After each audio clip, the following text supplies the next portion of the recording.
Welcome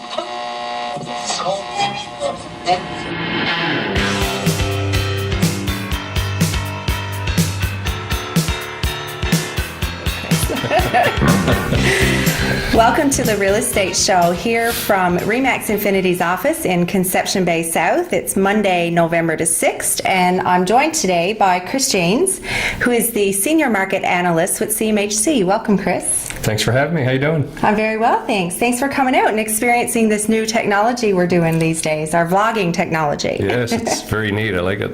Yeah, very cool. So last week was a really busy week for CMHC. It was. We put out two reports. We put out our Housing Market Outlook report and our Housing Market Assessment report at the same time. So it's the first for us. Yeah. And that generated a fair bit of media activity.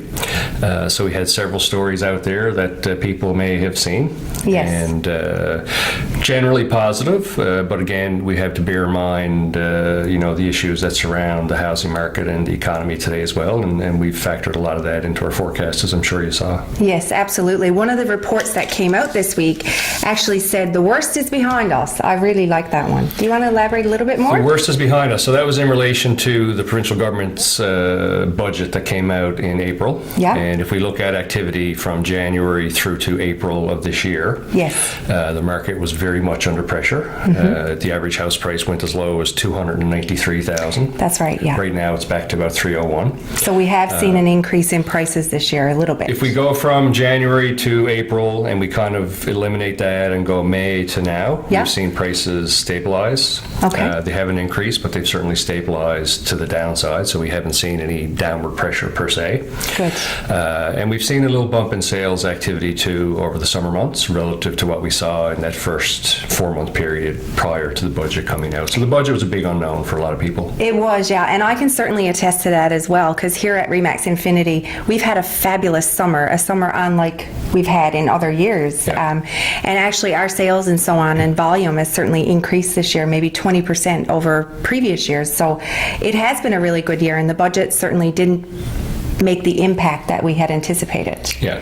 So I think a lot of people who were maybe looking to buy or move down, move up, whatever classification you want to make, they were waiting until after the budget. So they've certainly done that since April. The market is different now, so we're seeing less move-up buyer activity, less one-off custom-type homes, 500,000 plus homes. That's right. The market shifted downward to lower price points, particularly that 250 to 350 range is a big sweet spot now, about half of all activity.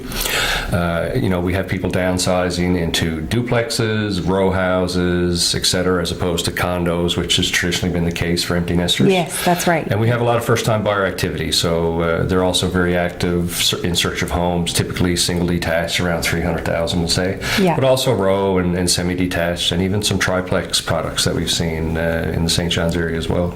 Yeah, absolutely, and I know we represent a lot of builders here at RE/MAX Infinity, and they've certainly adjusted what they're constructing to be more conducive to the millennial buyer that's coming into the market, and also to the buyer that's certainly downsizing and looking to get out of their big detached home but still be mortgage free. So within that 3 to 350 kind of price range, or even a little bit below. Yeah, it's been very active. The other side of that equation is there's another home being left behind that's typically going for sale, which is the downsizer, the empty nester. Absolutely. And as you say, that's typically a larger, more expensive home. Yeah. So we have seen slow sales in that area, but again, not enough to really raise any red flags so far this year. No, that's great. And what about our population and employment growth, or is there any population and employment growth? Population still relatively positive, not as much as it has been historically. Okay. But we're still getting people coming in from outside the St. John's area. Yes. From other parts of the province. So they're coming in from more rural areas of Newfoundland, but even some of the urban centres such as Gander, Grand Falls, Windsor, Corner Brook.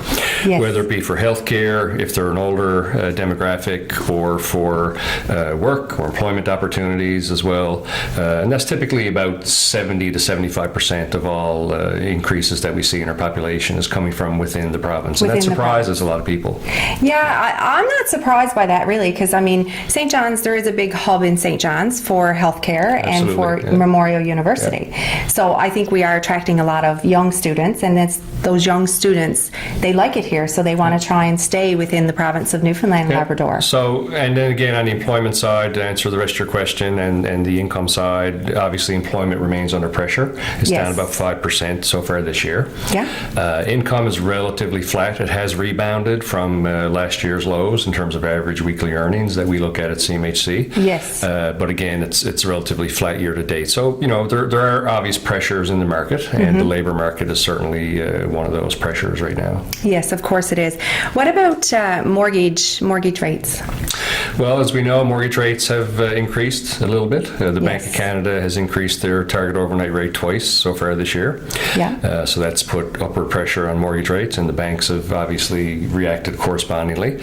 So that may make it more difficult for some people at the margin to get an amount that they were looking to get prior to these increases, as well as some of the stress testing measures that are coming out in January as well may make it a little more difficult for potential buyers to enter home ownership.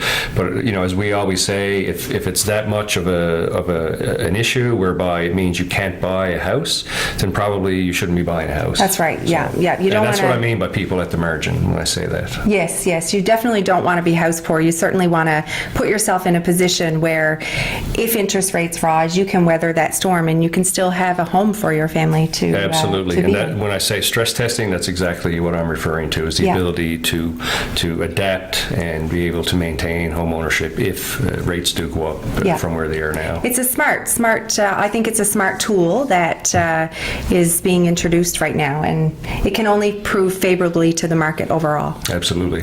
So I think, Chris, the worst is behind us. Yeah, so if we look at our forecast, I think we've just covered most of that, but if we think in terms of our forecast, we expect a very similar year next year to this year. We don't see any stimulus to the upside per se, so, you know, as we like to say in Newfoundland, steady as she goes seems to be the catchphrase these days. Steady as she goes. So we've kind of thrown that out there, and we expect the market to remain stable and relatively steady. But, you know, there are other factors that could drive it higher as well, such as new oil discoveries, etc. We know there's active drilling offshore every day here in Newfoundland, Labrador. So I think longer term, as we get beyond next year and then 2019 and we move out from that, we'll see some positivity come back into the economy, and that should bode well for the housing market. Absolutely. I mean, I'm looking at some of the numbers here on the Housing Market Outlook Report, which can be available to anybody through the CMHC website. To our website, or you can certainly reach out to a RE/MAX Infinity realtor, and they'd be happy to provide you the report. But some of the numbers I'm looking at here in 2018, it's forecasting that the prices are going to possibly increase a little. So this is our range forecast. We have high and low range bounds that you see there. And again, that would be factoring in maybe some oil discoveries, the provincial government's fiscal situation being rectified or dealt with accordingly, without substantial job losses, etc. So those are some of the factors that we look at in terms of our upside scenarios. Good. I was really impressed by this report, and certainly a lot more favorable than we've been seeing in the past, say, 12 months. Absolutely, it is. I agree. Thank you, Chris, so much for coming out with us today. And thanks for having me. You're very welcome. I'm sure we'll have you again soon. Look forward to it. Thanks. Thank you.